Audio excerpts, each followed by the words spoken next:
Hello, my beautiful friends. Here we're looking for some shiny jewelry. All kinds of shiny rhinestone type jewelry for my next project. And I have a lot of boxes to look through, as you can see. Some are organized, semi-organized.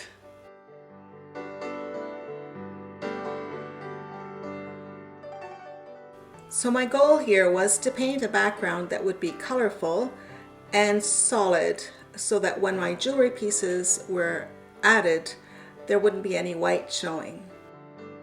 Just lots of fun colors. So I paint and paint until I'm personally happy with it. Even though it's a background, you still want it to be as well painted as possible. That's what I feel. If the background isn't good, the foreground probably won't be either. So here's what I ended up with, and I was satisfied with it. And this is what I had in mind, so I superimposed a crown onto my background just to see how it'd look. Now it was time to play with some jewelry. And here are some of the arrangements I played with.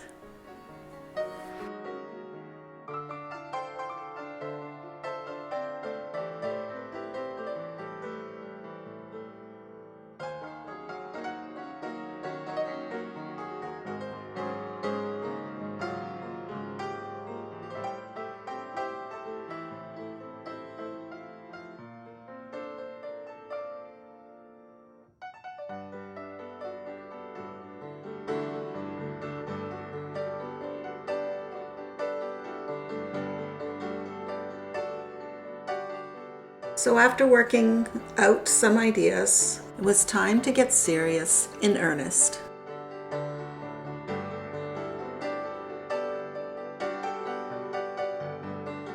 The background landscape represents or symbolizes heaven and the internal realm of God, and where there are mountains and mystery and beauty and everything good that goes on forever and ever and ever.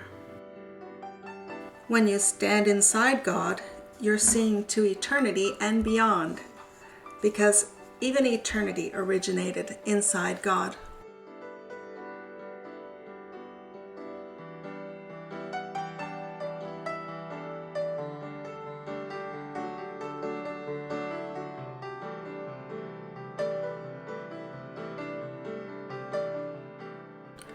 And sometimes I eat while I work.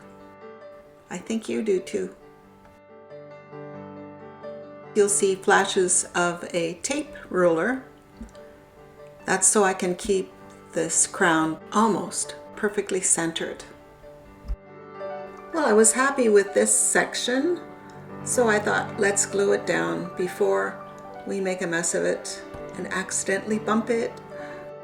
I'm using a thinned down varnish to basically tack it down. This varnish happens to be from Michael's craft store. And what I'm trying to do in the background here is, you know how when you have these poofy crowns, they have of course cloth here, but they also have cloth inside this structure, open structure. So I'm trying to represent that cloth by some small chains, small darker chains, that they're supposed to be the highlight, these wormy things.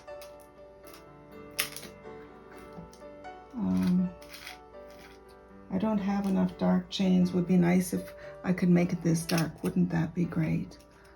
Oh, that would be really nice. If I could just fill all this in with these dark chains. Cut off the clip or open it up. Open it up. Oh, that doesn't want to open. Oh, yeah, it did open. It did open.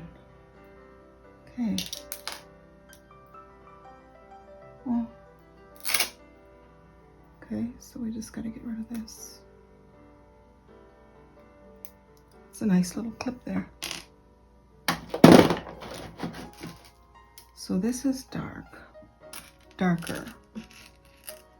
I don't have many that dark either.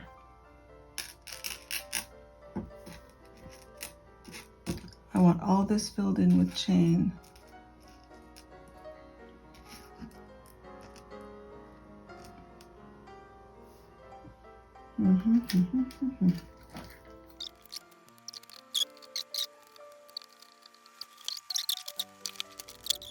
Sometimes I hate breaking these things because I know people spend so much time making them, but I get over it. I get over it.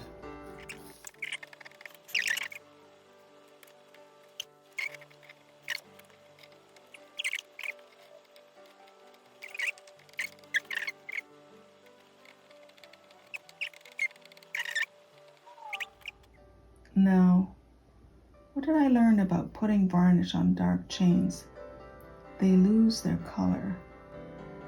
I mean, they bleed. Well, and they also, some of these metals will react.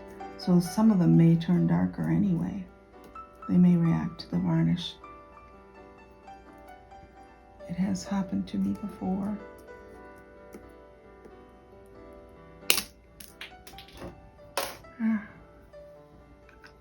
Needless to say, I have little pieces of jewelry shooting all over the place into all different areas of my floor.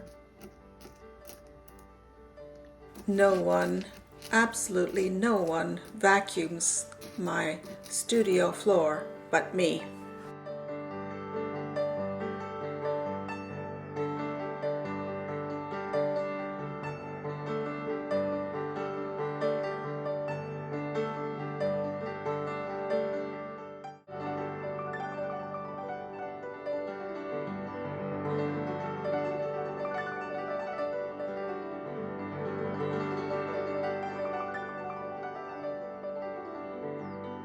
If I didn't speed up all these parts with time-lapse and even fast speeding on iMovie, then I'd have to create a 4-part mini-series just for one painting.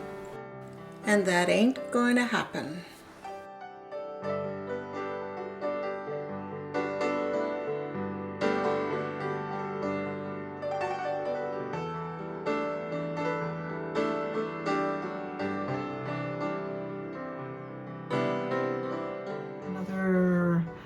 Real-time video, because I can't see this in my mind. I can't see that this isn't going to work.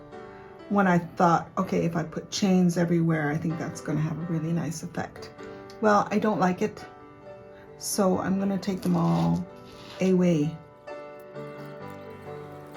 And if you've seen any of my previous videos, you'll know that this is my typical method of operation. I do things and then I undo them and then I redo them. It's a learning process. I try not to get frustrated because I've spent so much time. But if I hadn't done this, then I would continually be wondering, maybe I should have tried this. Maybe I should have tried that. So doing and redoing and undoing all has a very good purpose, and I'm happy about it.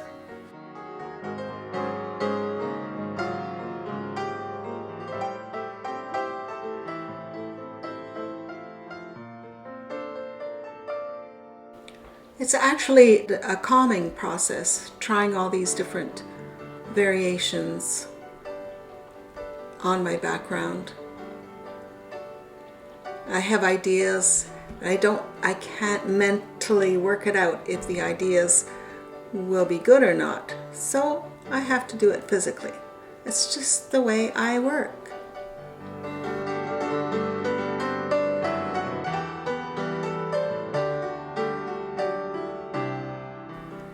You can tell that by now I had decided to put the chains back, and now I was doing it with a little bit more intentionality and making sure that every chain was in the place where I wanted it to be.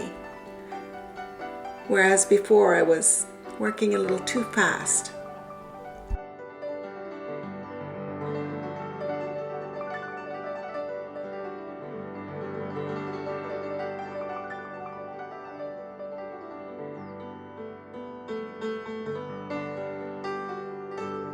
You might be wondering, why a crown? Well, honestly, I began this art project by thinking about the rewards we have in heaven. Many times in the Bible it talks about crowns. There's a crown of righteousness, the crown of life, the crown of glory. There's a soul winner's crown, and an imperishable crown mentioned in the Bible. And one day we'll be laying these crowns before Jesus. And so I tried to imagine, what kind of crown would I want my crown to look like? Anyway, that's how this thought process and this painting with jewelry began.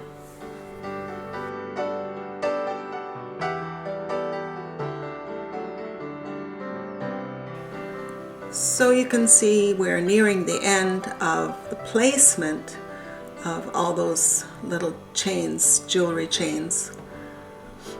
And now I'm happy with it. I'm glad I did it again because I was able to arrange the colors of the chains in the way I wanted them. Yeah, I was much more sure of the process and the result.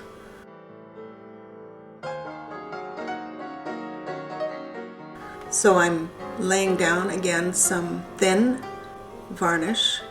I usually use varnish from Liquitex, and when I'm done with the varnish layers, I then often use a layer of Liquitex pouring medium.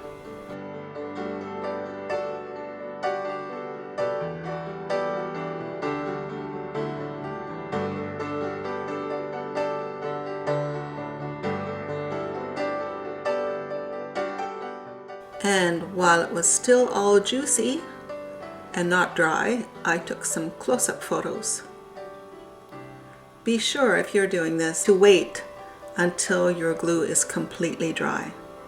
Rather wait an extra day if you have to, because pouring medium or even varnish on top of varnish that hasn't completely dried makes a very unpleasant effect. It stays white. Well, thanks for watching my video and visiting my studio. I hope you have a wonderful day.